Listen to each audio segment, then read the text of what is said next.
Welcome to today's Daily Devo. We are in day 11 of our 21 days of prayer and fasting, and today we find ourselves in Luke chapter 15. Perhaps the most famous parable Jesus ever told was the story of the prodigal son. When most people read this story, they typically think about one thing, the son that runs away from home. And while that is the core part of the story, there is so much more here that we can learn from. First, prodigal does not mean run away as much as it means wasteful and reckless. And we certainly see that in this story with the son, but he is not the main character. Actually, the story has three characters in it: the son, the father, and the other brother. The father plays the primary role, and after all, he is mentioned 12 times in the span of 20 verses. It is the father that owns the wealth, the father that gives half away, the father that runs to the son and forgives him and redeems him, and it is the father that gives him a new inheritance out of his wealth. This last part is where the older brother comes into the story, which is where I want to focus. The older brother is incensed that his father would give his brother a second chance. Most of the time when we read the story, we miss this. And the older brother does not want to come into the party for his reckless brother because he does not believe he deserves forgiveness. As a matter of fact, he believes that while he has been on the farm, he has been earning his inheritance.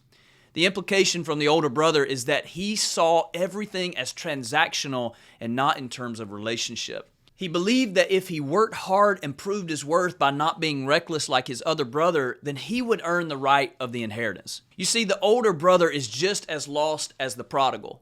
How do we know that? If you look at all of Luke 15, which contains the parables of the lost sheep in Luke 15, 4 through 7, the lost coin, Luke 15, 8 through 10, and the lost son, Luke 15, 11 through 32, the whole point is something is where it shouldn't be. The sheep is not where it ought to be. The coin is not where it ought to be. The younger son is not where he ought to be. And the other brother is somewhere he should not be. In every single parable of Luke 15, you have someone going out to look for the lost thing. The shepherd goes out to find the lost sheep. The woman searches for the lost coin, and the father goes out to meet the prodigal. But not only that, the father goes out and talks with the older brother to come in and join the celebration.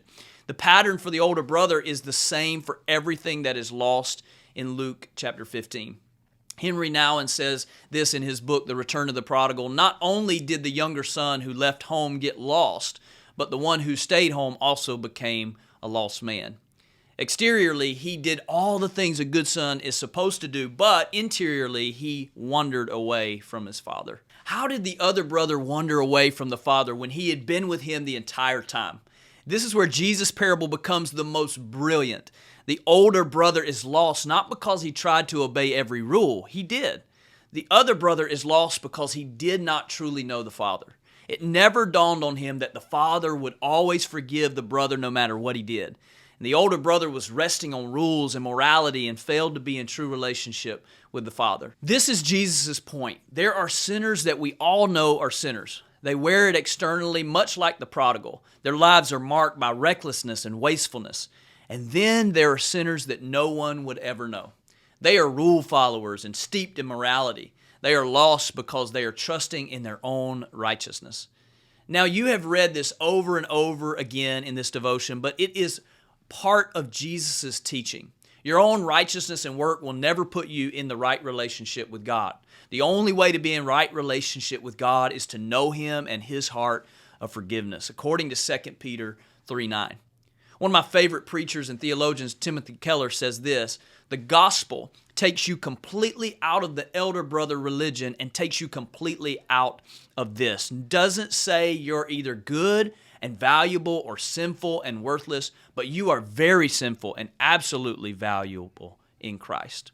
Because you know you're sinful, when bad things happen, you don't complain, but because you know you're valuable, when bad things happen, you know it's not a punishment. Keller is right. The lessons from the prodigal son teaches us that both immorality and morality apart from God's heart destroys us. However, the father, who in this story is the main character, saves us both from our immorality and morality. I want to ask you a reflection question today as you reread the story of the prodigal son and determine which brother are you and how do you need Christ's forgiveness in that particular area.